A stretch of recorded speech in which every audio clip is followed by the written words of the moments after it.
Sebuah keluarga kecil dan sederhana dengan 2 anak sedang bercengkrama di halaman rumahnya di masa pandemi COVID-19. Pak Anwar adalah kepala keluarga, bekerja di rumah membuka warung, dan Ibu Ida adalah rumah tangga. Mereka memiliki 2 orang anak, namanya Rosa dan Ryan. Usia mereka 14 dan 10 tahun. Bu Ida dan anak-anak sedang berada di halaman depan, di belakang warung kecil mereka. Mandi matahari pagi sekaligus membersihkan tanaman. Sedangkan Pak Anwar berada di pintu belakang warung membereskan kardus-kardus bekas dagangan. Masa sulit karena COVID-19 seperti ini, harusnya kita semua introspeksi diri, patuh pada aturan pemerintah, memulai kegiatan di luar rumah dengan gaya apa tuh? Katanya di berita. Bapak dengar Pak Andi mau nekat pergi bersama keluarga tamasya tanpa menggunakan masker. Wah. Loh, kok bisa? Waduh Pak, sebagai Pak RT, Bapak harus mencegah Pak. Warga harus sadar bahwa masa seperti ini kita harus ikhlas. Kalau keluar rumah tetap mengikuti protokol kesehatan Pak. Mana kemarin di grup WhatsApp Dasawisma di sini, Ibu diberitahu oleh Bu Nuzul Pak, kalau anaknya baru keluar rumah sakit karena demam berdarah. Masya Allah, penyakit kok macam-macam ya. Malah kemarin sebelum COVID-19 ini menjadi tren di berita, di koran Rosa membaca berita kesehatan ada yang namanya penyakit leptospirosis atau kencing tikus itu loh Bu. Karena katanya penyakit ini disebarkan karena kencing tikus. Kalau DB atau demam berdarah itu, kata Bu Guru, lewat gigitan nyamuk ya Bu. Jadi virusnya berada di nyamuk dan disebarkan oleh gigitan nyamuk. Ngeri sekali, padahal kan nyamuk ada di mana-mana. Terus kan tikus juga di mana-mana. Aduh, banyak sekali pembawa penyakit di sekitar kita. Iya, coba lihat. Padahal kurang apa pemerintah menghimbau agar kita hidup bersih dan sehat. Ada istilah 3M+, untuk mengurangi jumlah nyamuk di lingkungan kita, sehingga nyamuk penyebar DB menurun. Malah kalau boleh tidak ada.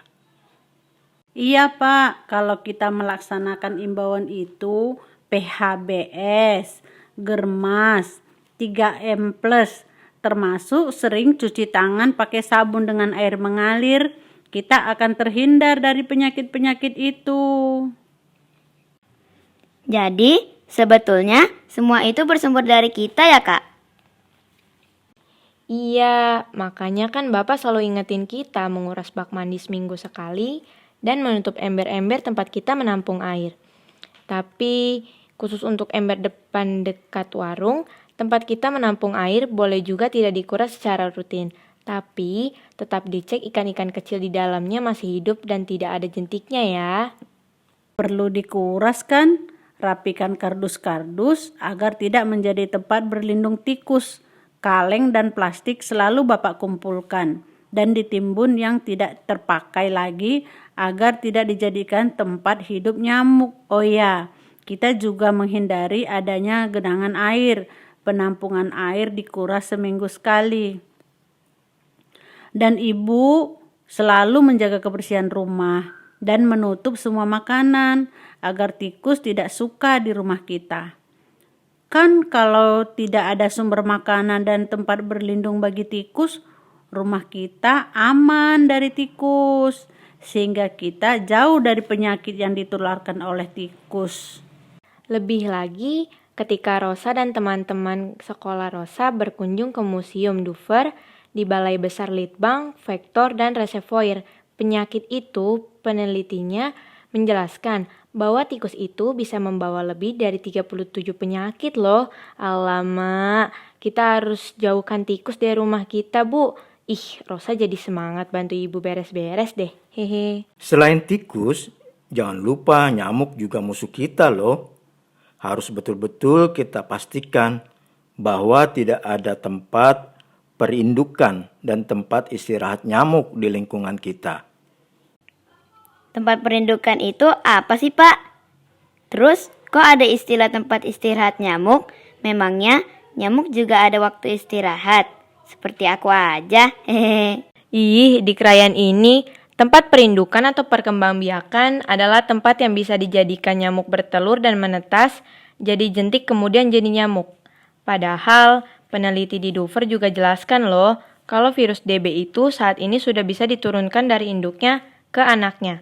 Wah, kalau begitu kita harus benar-benar memperhatikan himbauan 3M+ ini untuk memutuskan rantai penularannya. Tempat istirahat nyamuk itu tempat gelap dan lembab yang bisa dihinggapi nyamuk setelah menggigit. Misalnya gantungan baju. Sudah deh, makanya kakak selalu ngomel kalau kamu suka cantelkan baju sembarangan. Wow. Yang lebih penting lagi, kita tidak bisa melakukannya sendiri. Harus bersama-sama. Di lingkungan kecil keluarga dan juga lingkungan besar di masyarakat. Makanya Bapak sebagai ketua RT nggak pernah lupa untuk ingatkan untuk selalu germas, PHBS, dan 3M+. Juga rutin kerja bakti. Tapi karena corona ini, jadi kerja bakti tertunda. Sabar, Pak. Semoga wabah ini segera berakhir. Ibu-ibu juga sering saya ingatkan ibu-ibu di pertemuan Dasmawisma agar ibu-ibu jadi kader untuk rumahnya masing-masing.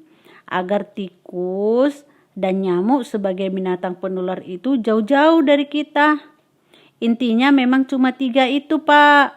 Germas, PHBS, dan 3M+.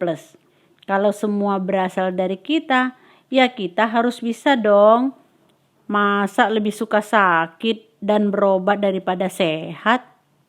No way lah ya. Mau sehat dong, Bu, biar bisa sekolah, sepedahan, berenang. Rosa, Ryan, kalian pun bisa bermanfaat dengan memberi contoh untuk teman-teman dan sekolahmu. Itu namanya juga menjadi kader. Kan kita itu harus menjadi orang yang bermanfaat, walaupun kecil porsinya, apalagi bermanfaat bagi lingkungan. Apakah kalian siap? Siap dong, Pak. Siap, Komandan. Hehe. Alhamdulillah. Yuk, sudah cukup kita mandi matahari dan beres-beresnya.